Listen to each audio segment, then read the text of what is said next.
Well, welcome to round 10 of the Good Fight. I'm really excited for where we're going today. And this section of 2 Timothy that we're going to be in is actually a bit of a turning point in terms of the direction that Paul takes in his charge to Timothy. And so today we're going to be looking at verses 20 down through to 22. And so I'll just read them for us and then we'll unpack them a bit as we spend some time here today. So 2 Timothy chapter 2, starting at verse 20. Now in the great house there are not only vessels of gold and silver, but also of wood and clay, some for honorable use, some for dishonorable. Therefore, if anyone cleanses himself from what is dishonorable, he will be a vessel for honorable use, set apart as holy, useful to the master of the house, ready for every good work. So flee youthful passions and pursue righteousness, faith, love, and peace, along with those who call on the name of the Lord from a pure heart. You know, I remember as a kid, we always used to have Christmas dinner on Christmas Day at my grandmother's house.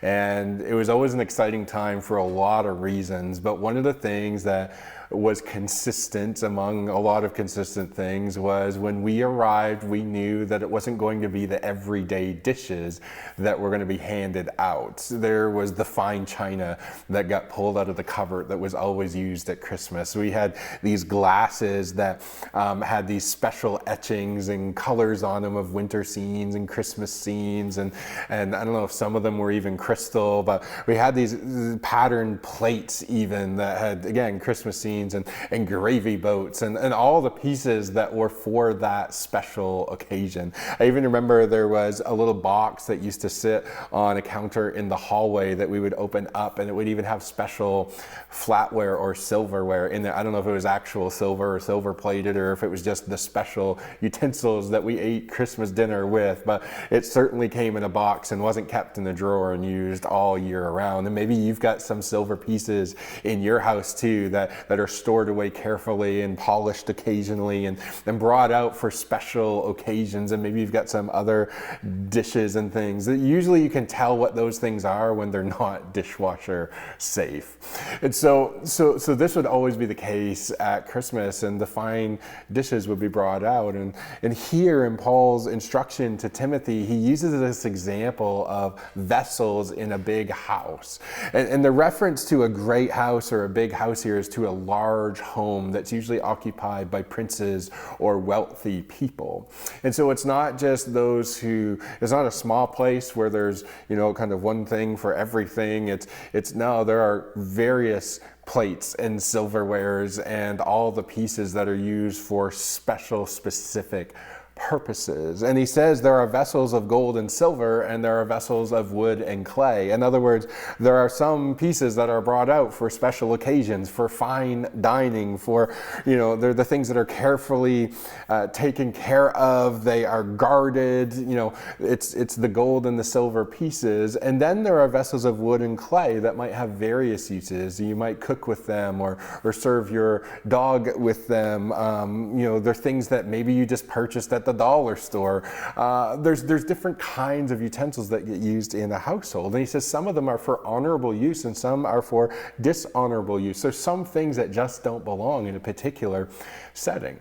Now, there was a few years ago when I was working at Camp Peniel, and there was this one spring where we were working on a construction project, and for whatever reason we had a lot of rain that year, and there was this one space in particular that was very, very muddy.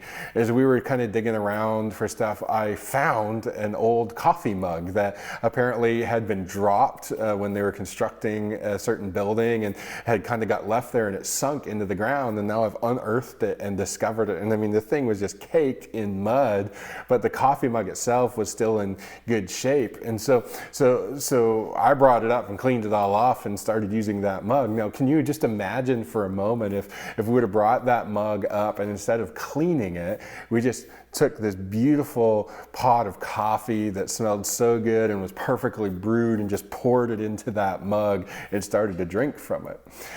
You might say, man, the coffee's great, but you just completely destroyed it because because of the mug that you used.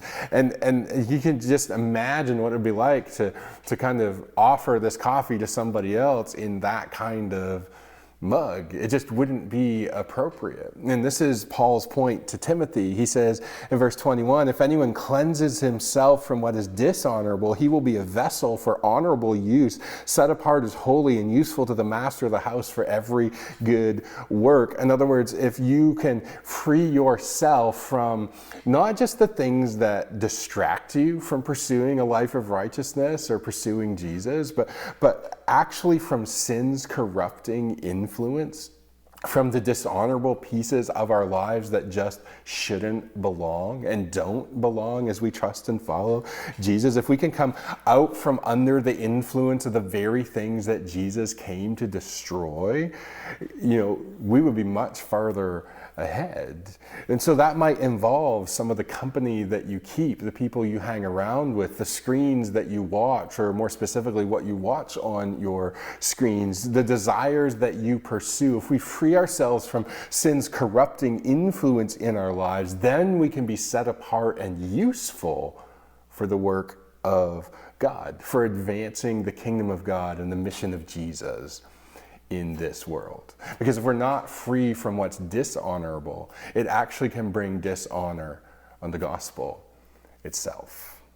And so Paul says to Timothy in verse 22, so flee youthful passions, run away from, don't entertain the dishonorable things. And a lot of these says youthful passions, because when I think of youthful passions, I think about, a young person who's got all kinds of energy. It's just sometimes channeled in the wrong direction. And Paul says, look, don't pursue those youthful passions. Take all that energy and wrap it into pursuing something else, something better, something that's honorable. Chase down and go hard after. And he gives a list of virtues. He says righteousness, faith, love, and peace.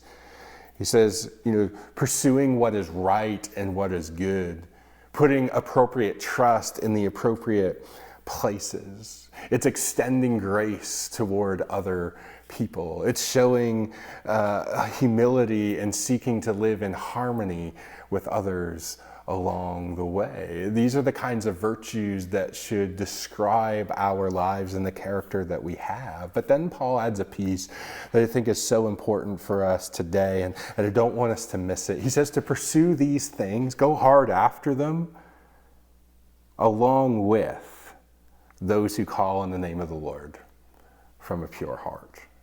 And that's such an important piece, isn't it? I mean, we weren't meant to go it alone. It's never been just me and Jesus.